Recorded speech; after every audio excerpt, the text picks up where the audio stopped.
నిజంగా యంగ్ ఏజ్లో చేయించుకుంటే అది కూడా మంచి ఎక్సర్సైజ్, అంటే రెగ్యులర్ ఎక్సర్సైజ్ చేస్తే రిటైన్ చేసుకోవచ్చు. ఒకవేళ చాలా ఏజ్ ఒక 35 తర్వాత పెద్ద మరీ ఎక్కువ బేస్ అంటే 160, 170, రీసెంట్గా ఒక పేషెంట్ చేసిన 169 kgs ఉన్న అతను, అంటే రీసెంట్గా చేసిన వాళ్ళు కాదు, ఒక 3 to 6 months కింద చేసిన అతను, ఆయన ఇప్పుడు కమ్ డౌన్ టు 90 kgs.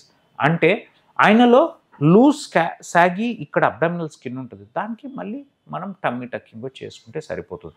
లేదు అనుకోండి, మీకు బాడీకి హెల్త్ పరంగా ఏం ప్రాబ్లం ఉండదు, ఓకే, చూడ్డానికి మీరు షర్ట్ ఇప్పినప్పుడు బయటికి తీసినప్పుడు మాత్రమే మీకు వికారం కనబడుతుంది.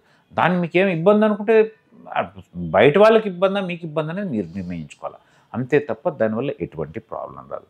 Bariatric surgery is 100% safe and it is required. నమ్మి మీరు చేయించుకుంటే నిజంగా మీకు సెకండ్ లైఫ్ ఉంటుంది. Always bariatric surgery is a second life. ఎందుకు సెకండ్ లైఫ్ అంటున్నా అంటే, మీరు ప్రపంచాన్ని చూసే విధానం, ప్రపంచం మిమ్మల్ని చూసే విధానం, మీ యాక్టివ్నెస్ కావచ్చు, మీరు చేసే పని విధానం కావచ్చు, మీలో ఉండే వ్యాధులు కావచ్చు, అన్నీ పోవడం వల్ల మీకు ఓవరాల్ పాజిటివ్ యాటిట్యూడ్ వచ్చి మీ అవుట్కమే డిఫరెంట్ లుక్ ఉంటుంది, అవుట్కమే డిఫరెంట్గా ఉంటుంది. కాబట్టి bariatric surgery is the best surgery for obese people and who are also.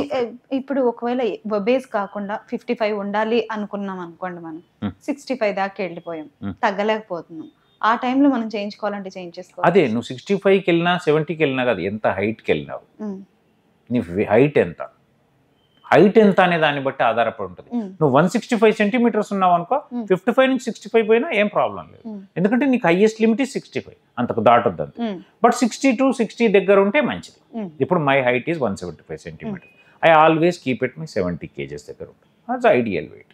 Okay, so ఈ బ్యారియాట్రిక్ సర్జరీ ఎంత బెస్ట్ అని చెప్తున్నారు కదా సార్, కానీ ఎంత ఎఫోర్డబుల్ అనేది కూడా.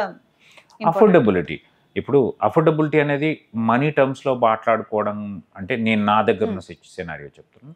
మేము అరౌండ్ 2.5 to 3 lakhsలో బెరియాట్రిక్ సర్జరీ చేస్తాం. ఒకటేంటమ్మా, నీకు ఒబెసిటీ వచ్చి బీపీ షుగర్లు తెచ్చుకొని కాళ్ళు పుండ్లు పడిపోయి నడవలేని పరిస్థితిలో వీని సహాయం తీసుకొని వాటికి మందులకు పోసి జీవితంలో బతికినా ఏదో చస్తూ బతకడం కంటే ఇప్పుడున్న ప్రపంచంలో 3 లక్షలు అనేది నిజంగా ఖర్చు కాదు. ఎందుకంటే rest of the 35-40 years of happy life ఉంటుంది. కాబట్టి ఆ ఖర్చు అనేది అసలు ఖర్చే కాదు.